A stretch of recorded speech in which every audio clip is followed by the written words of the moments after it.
Hello friends, welcome to this session.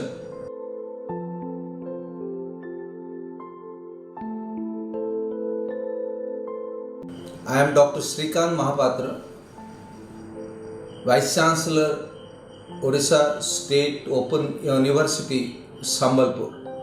Friends, let me inform all of you that University Grants Commission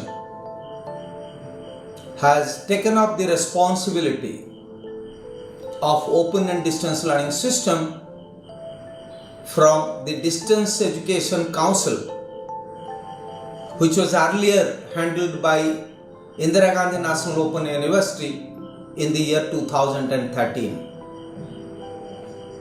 The Distance Education Council was disbanded and UGC was given the responsibility for coordinating various activities related to open and distance learning since 2013 through Distance Education Bureau, which was part of the and which is still a part of the University Grants Commission.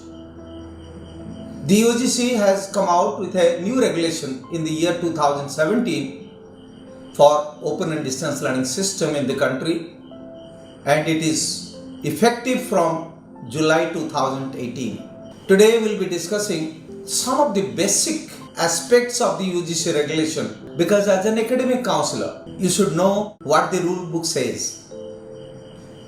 What are the parameters on which open and distance learning system followed by the open universities and the dual mode universities and other single mode universities is being followed. The first and major emphasis in the UGC ODL regulation 2017 is on quality. The quality of the teaching and learning material, quality of academic counseling, quality of student support services, the quality of the audio video programs which are used as supplementary to the learning materials, the quality of conduct of examination, and substantial improvement in redressal of the grievances of the learners are the basic thrust in the UGC regulation on open and distance learning. The regulation says that study centers can be established in higher educational institutions recognized by the government and affiliated to an university. So the practice of establishing study centers in schools, in NGOs, in other institutions have not been encouraged in the new regulation. However, the new regulation is slightly lenient for establishing study center for people with disability and institutions which are serving the people with disability, for the paramilitary and the armed forces, for the jail inmates, and for the skill development centers established by the respective state governments and the central government. Those institutions can also be identified as study centers of open universities and dual mode universities for offering programs through open and distance learning mode. Otherwise, bulk of the study centers are to be established in institutions of higher learning affiliated to an university and recognized by the state government. So this is a major aspect of the ODL regulation 2017.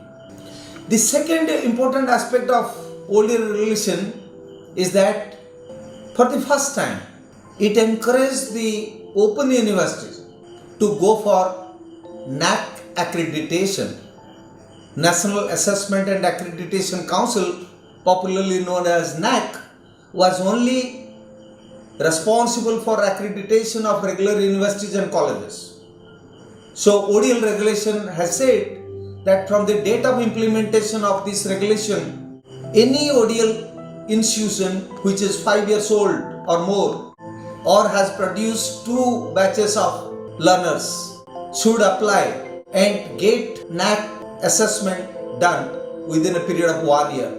So this is another important departure from the earlier practice of NAC not being responsible for assessment of ODL institutions. So now every open university is getting ready for assessment by NAC. And I am happy to announce you that the NAC has uploaded the entire manual or the self-study report and the different parameters for assessment of the open universities in the country. Including IGNOU, there are 15 open universities, and through a recent amendment, UGC has said that these regulations will not be applicable in case of Indira Gandhi National Open University, but it will be applicable to all the other institutions, be it open universities, be it dual mode universities or state funded universities or deemed to be universities or universities of national importance or even central universities who are offering distance mode education. They are all now open for NAC assessment to ensure that quality parameters are being adopted and followed. The third important aspect of this regulation is related to examination. Now UGC regulation says that examinations will be conducted in government recognized schools or in schools controlled by the central government like Navodaya Vidyalaya or the central schools, and in higher educational institutions. It is now mandatory for appointment of observers for the conduct of examination.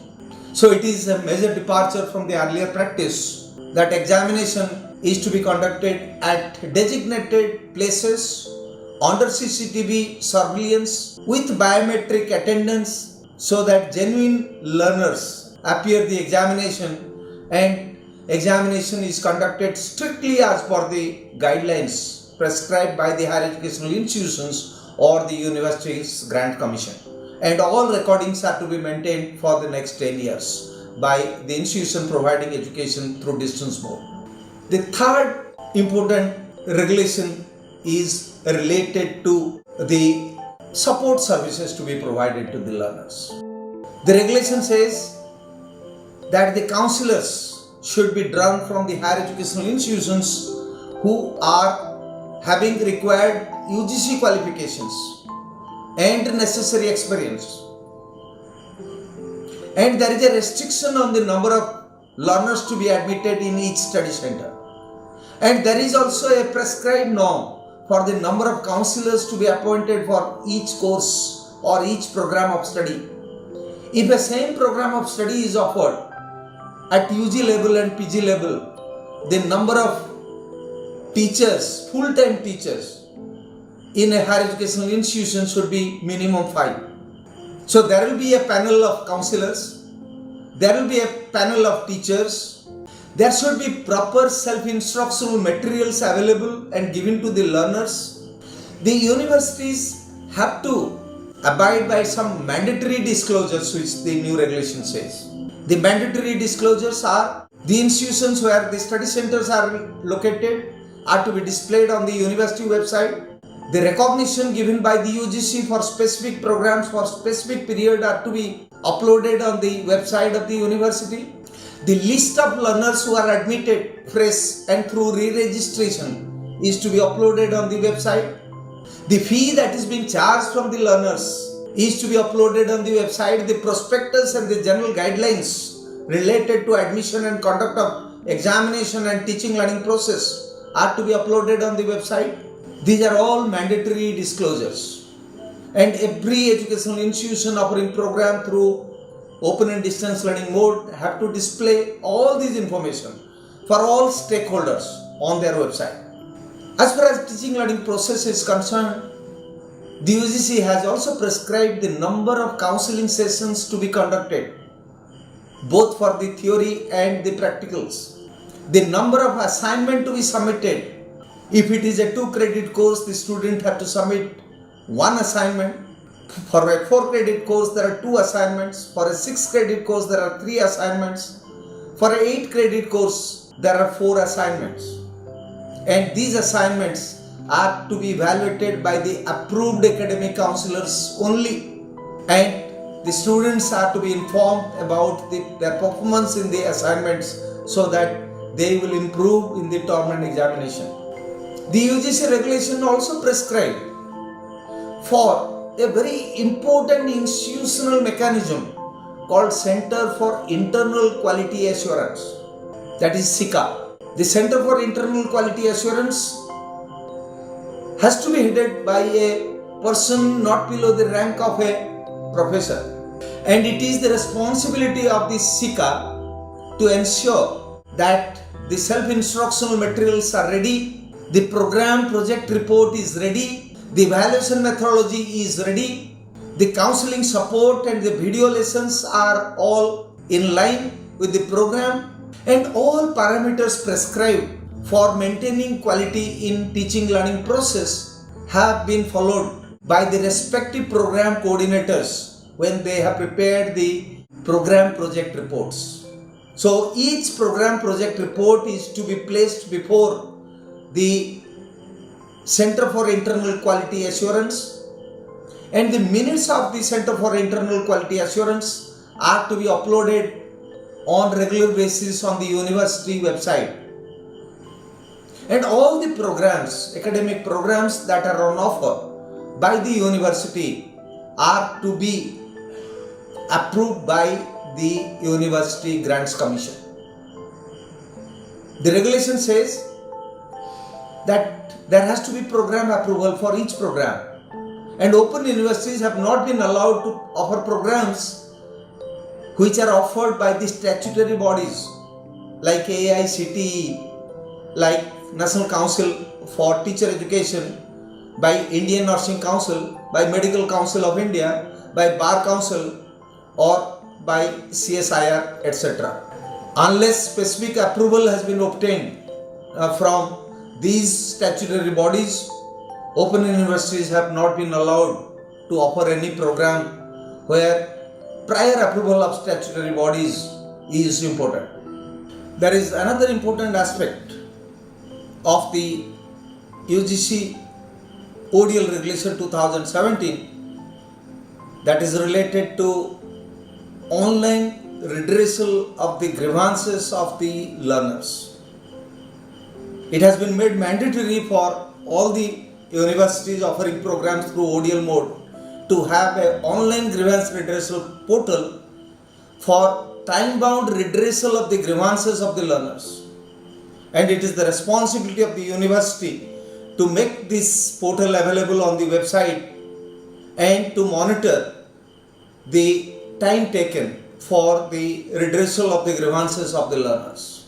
The important aspect of the ODL Regulation 2017 is related to quality of self-instructional material, quality of the teaching learning process or the student support activities, quality of counseling, quality of assignment evaluation, quality of conduct of examination, quality of various other aspects related to the transaction of teaching learning through open and distance learning.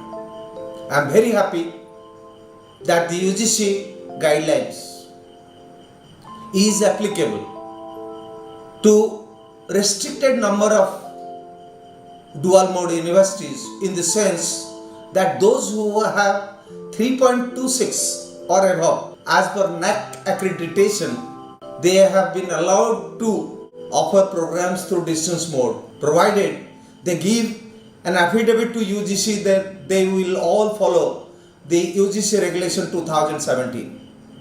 For all other dual mode universities who are today offering program through ODL mode, the time given to them is up to June 2020.